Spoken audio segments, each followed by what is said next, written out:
Hey everyone, and welcome back to Demon Slayer Chronicles, where today we'll be diving in to Season 2, Episode 3 of the Entertainment District arc, titled What Are You? And it is continuing to heat up. I mean, for me, I've already seen back this, but going back and watching this episode, this is definitely the kickoff of where things just go out of control. And Dylan, I know you are obviously on the other side watching each of these week by week as we are doing the episodes.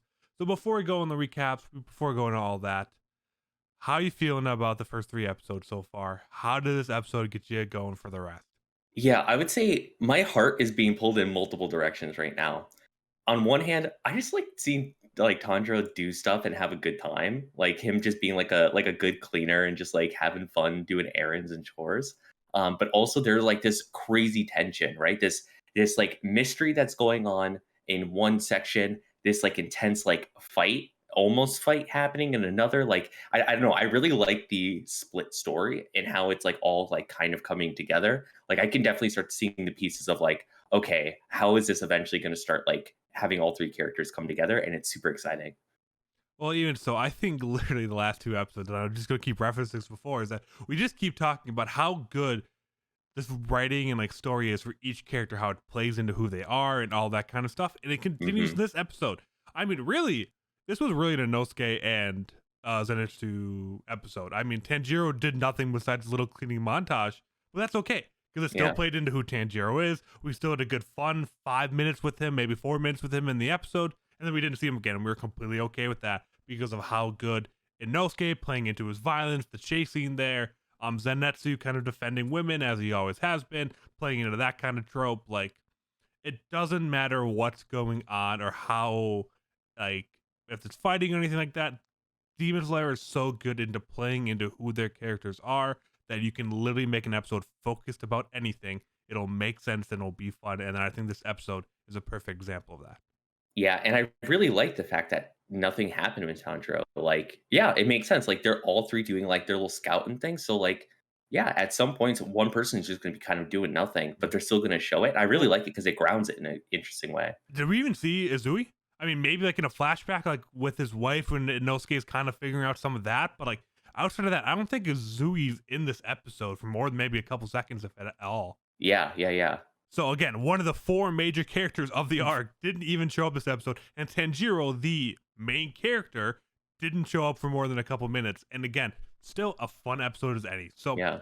we'll go through the recap really quick. We can't spend more time talking about it before because the recap's very, very high level here. There's not a ton going on, but pretty much focus on around a couple things. So number one, we learned a lot more about Daki. Daki is going to be the main woman demon of the arc, and kind of that she's been around forever. We even kind of get a black and white flashback, learning a little bit more about her history, kind of how cruel she's almost been, and her love and kind of obsession with Muzan, and kind of how that got started there for her. So starting to get a little bit more information on who she is. We kind of confirm exactly that yes, she is the one that took down Azui's wives, as we kind of see in the couple scenes where she has one of them tied up with these belts. So kind of getting a little bit of an idea of what her um demon abilities are.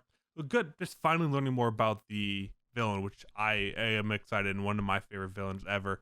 But from there, we do kind of go on to the three different of the main characters kind of doing their own thing. So Inosuke one kind of has a little bit of chase scene, starting to pick up that, oh, one of Izui's wives is sick, not coming out, kind of looks into it. And when he goes up into the room, he hears a bunch of running through the ceilings after seeing Izui's wife room empty, even though it shouldn't be, and chases after that, kind of doing a big scene and being himself. To Tanjiro, oblivious to everything, just doing a little cleaning montage, driving his house owners crazy because of how hard he works and how much he's bothered them. And then Zenitsu, we do see that he's actually confirmed to be in the same house as the demon and has a little bit of confrontation where he is trying to protect a couple of the young girls that kind of serves Daki, but when doing that, tells her to pretty much stop, and then gets bitch slapped and knocked out. And there's a little bit of a scene there, but we don't see really the full conclusion there. But Daki's starting to pick up the that demon slayers are probably in the town between his fact that he didn't die when he was slapped, Inosuke, and all that kind of stuff. So things are starting to heat up, but everyone's still just kind of more tense than actually battle ready at this point. Anything I missed there, or did that kind of go through a lot of the big things, Dylan? No, I think you hit basically all the marks there. Yeah, and I mean, again, I think it's a full-on setup episode. I mean, so we've pretty much Zenitsu, whenever he wakes up, I don't think he really knows it's much of a demon yet. Maybe the fact that he was slapped across the room might give him a little bit of an idea. Inosuke still doesn't have much, so I still think we're probably a good episode or two away before any real action happening. But someone's going to have to kind of force some kind of confrontation soon because both sides are becoming more and more aware. Um, and it's kind of crazy how fast it's happening, considering Azui's wife, like, we're in here for like months and couldn't figure much out, and they've been in here for like 2 days now, and they're very quickly figuring things out. So things are clearly escalating, and pretty soon something's gonna happen. If I had to guess. Yeah, and I will say, I think at this point we have enough info to kind of gather that there's more than one demon, or there's like maybe lower demon at this point. So I think the obvious one is that like there's stuff going on with Zenitsu and Daki, but then also stuff is going on in the other house. Of there is like movement in the upstairs, which probably is a demon of some sort. But also at the very very beginning, when we see the wife like tied up and like someone is like interrogating her, it's actually a different voice actress than Daki. So we can kind of like piece together that like little bit and be like, okay, well there's definitely more demon running around at this point, which I know it is a little scary, right? Like at any point, like this is a huge dense town. Like we don't know how many demon are just like lurking at this point. Like how many spies Daki has like all around the different houses. I mean, it can almost kind of be like a Mugen Train kind of thing too, of where there was the first couple villains, I mean, demons that showed up kind of as a decoy. I mean, Daki could even be in that situation at this point. I mean, Demon Slayer does a good job of always kind of making you think one way and then just kind of going, nope, never mind, and kind of Mhm. going a completely different way. So I think that could definitely happen. And yeah, like I said, things are happening so quickly that maybe we're not actually getting the full puzzle here, which is kind of always the fun part. Is that we don't know. We have what 11 episodes left, 9 to Yeah. 10 episodes left of this arc. So that's a lot of time left in the arc for a lot of things to kind of happen. I mean, you can kind of have two little arcs in here. I mean, we could fight Daki next week and then like, oh, never mind, she wasn't the real big bad villain, and then have to go for another 2 episodes into that. So there's so much time left here, in the arc for things to really go whatever direction, and that's what I'm excited about. Yeah, I'm also interested to find out what is her like demon ability, because like what we've seen of her early on is like she flies. So Andrew and I were actually talking about this a little bit before, but like a lot of like the moves right now are still very implicit of where we can kind of get a sense of what she's doing, but like the way that the camera's positioned is we don't get full information. So like she has these like silk wraps that clearly she can manipulate, but then she can also fly, maybe? Or maybe use those silk wraps to push herself up or something. Regardless, she floated above the town and dropped someone from very high up. So there's some sort of flying stuff going on. But I mean, this is an upper rank. So this is really only the second upper rank we've really kind of dealt with so far. Um, Yeah. and the first one was at the end of Mugen Train, which really was. I don't think. I think upper ranks could have a lot more powers. I mean, we've only really kind of ran into lower ranks here, which have one kind of demon blood art, possibly a couple here too. So I do kind of agree with that. And the one we do have was kind of just more of a loyalty strength battle against Rengoku. So even that one could have more powers that we haven't even seen here. But yeah, Mhm. I think it'll be interesting because we've never gone against a demon this strong really at this point for an extended period of time. Obviously, the Mugen Train arc was meant to be a very one-on-one fight, but seeing Mhm. how these three can do, I mean, they just went on a training montage before all this happened. I mean, we did all that time training, getting stronger, recovering. Is it going to make a difference? Is it going to rely heavily on Zui, kind of like how it had to last time, or Nesgo doing something because she always comes to save the day? So it'll kind of be interesting to see that if this is an upper rank demon, really how much stronger it is when the three main characters actually get to fight them. Yeah, I know. It's super interesting because I feel like we definitely hit that like next layer of demon power, right? Of they went through this huge training arc, they've really prepared. Maybe some of these lower demon aren't going to cut it anymore. Like we saw in season one, like a lot of lower demon fights that were incredibly close, and then we find out there are upper demons, and it's like they get stronger, And so like I feel like we're finally starting to hit that like little bit of a jump. Now, I totally still think that we're gonna have a lot of like one-on-one lower demon fights, but when I think about like where the series is probably gonna go from here, it seems like the big bads of each arc is probably gonna be one of the uppers now. Like we aren't gonna have a whole arc that's just like, oh yeah, we're doing this whole arc because there's like a lower demon in this one place, because like the power level is jumped. But with that power level being jumped, we still have to have like one of the main Hashira here with them, right? Like they still need that like major backup. So yeah, like you said, I'm super interested to see what the big fight at the end is going to be like. Of like, is it going to be a lot of like our main three mostly doing the fighting and like they're at that level, or we're going to have a lot of backup from like the real deal swordsman, so to speak.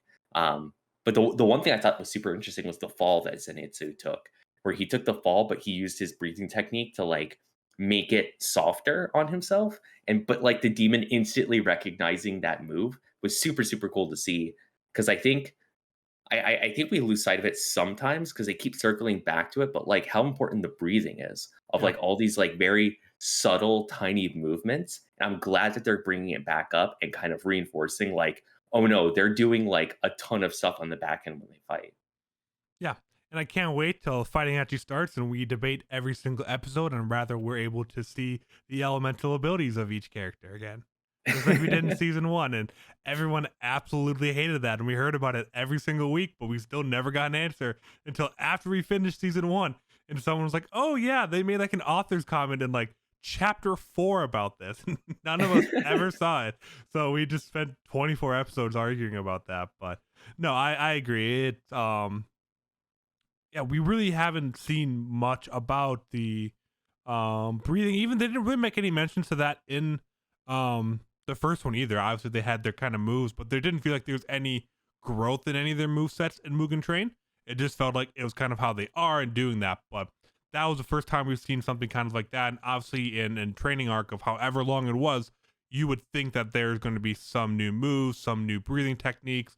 Obviously Tanjiro's been looking into sun breathing some, if that makes any kind of difference, if that's more controlled. I mean, we haven't seen them use anything since after the training arc yet, so very excited to see if that jump is actually real or if they way underestimated how strong an upper can be versus how long they trained.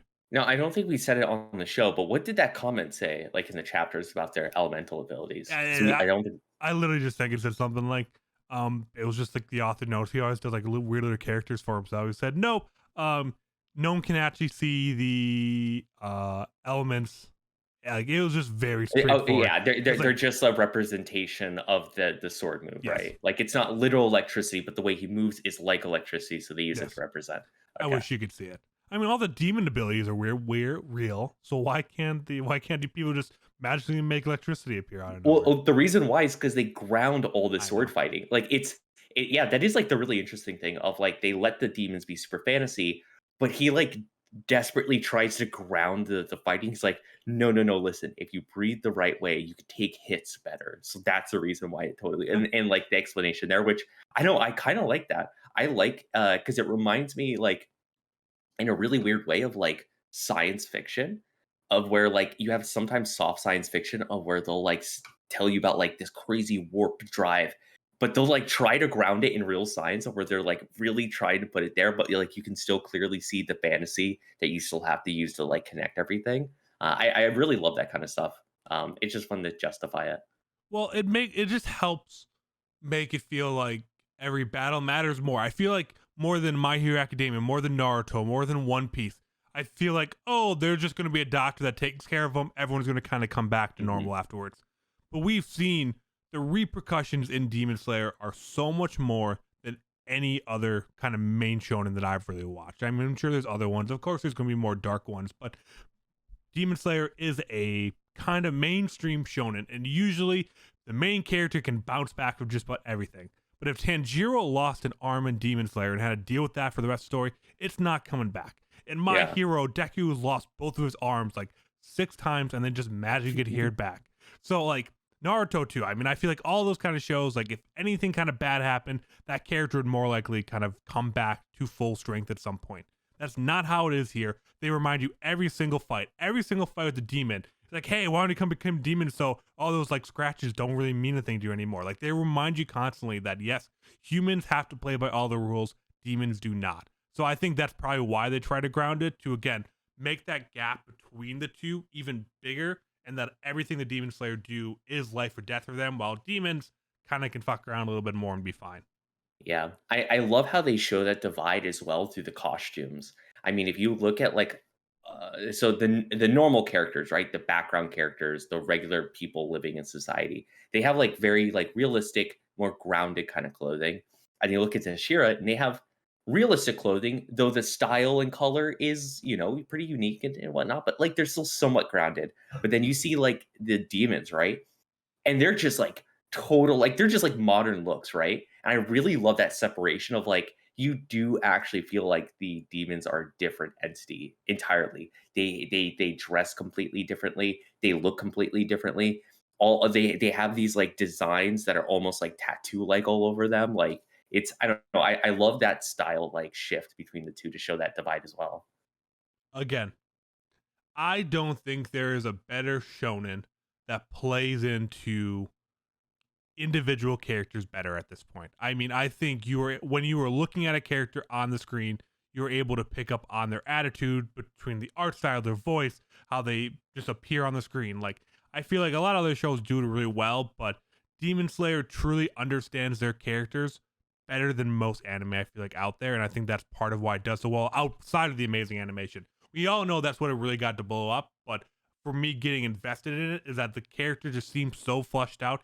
Even if you don't learn everything, the author clearly knows a book length of details about every kind of main character in the show that he can just pull little snippets from. Like, oh, how would they react to that? Oh, well, I already have that developed in the back of my head. Like, you don't make it up on the spot. You have kind of like an encyclopedia for each character of how they'd react to everything. And I think that's what makes it so phenomenal. Yeah, one of my favorite moments from the entire episode is a beast breathing moment where he goes into beast breathing when he's like chasing the demon in like the rafters or whatnot, and just like punches the one dude, but like in that like black and white stylized thing. I don't know, it's so cool. I love the way that they represent breathing in the show, and every time I get something like beast breathing, it's always incredibly hype. Yeah.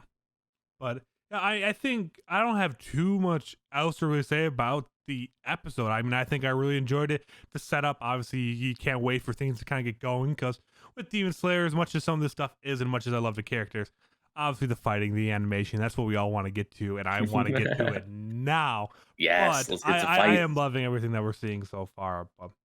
Any last kind of moments? Otherwise, I know we usually wrap up with the Taisho secret, but is there any last topics before that we want to talk about? If not, I'll hand it back to you. No, I mean, my last, thing, I'm gonna say my piece is just I'm really excited for the fights. It's gonna be good. It's going to be really good.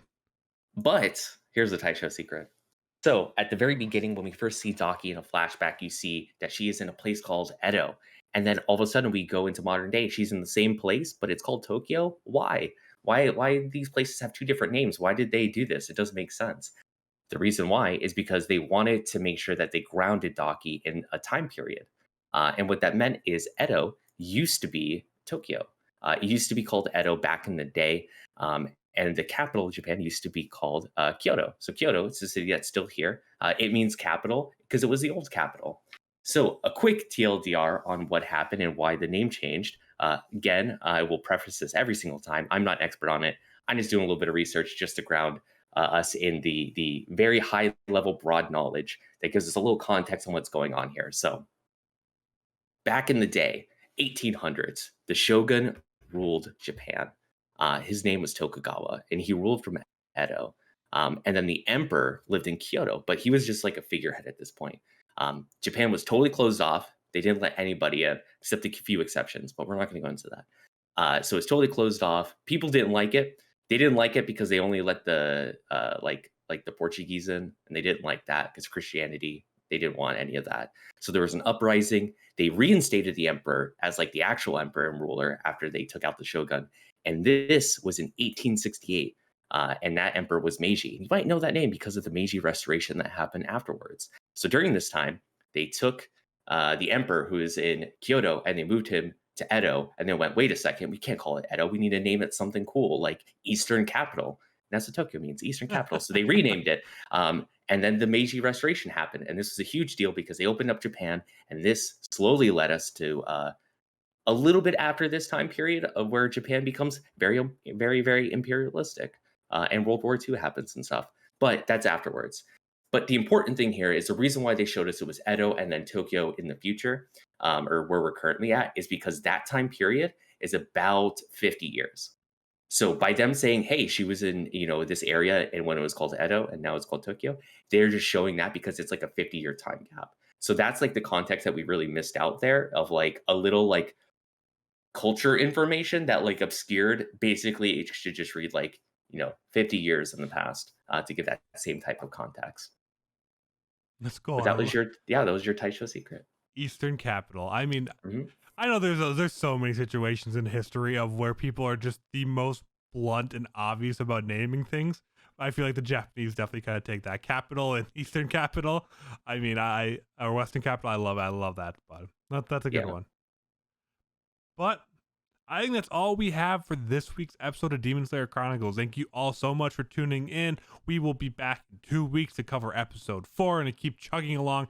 It's only getting better for here. So make sure to come back for that. Otherwise, every other week, we're still going to be doing our My Hero podcast. So if you're interested at all hearing us talk about My Hero Academia, go and check that out. Class 1A podcast as well. But thank you all so much for listening, and we will see you all next time.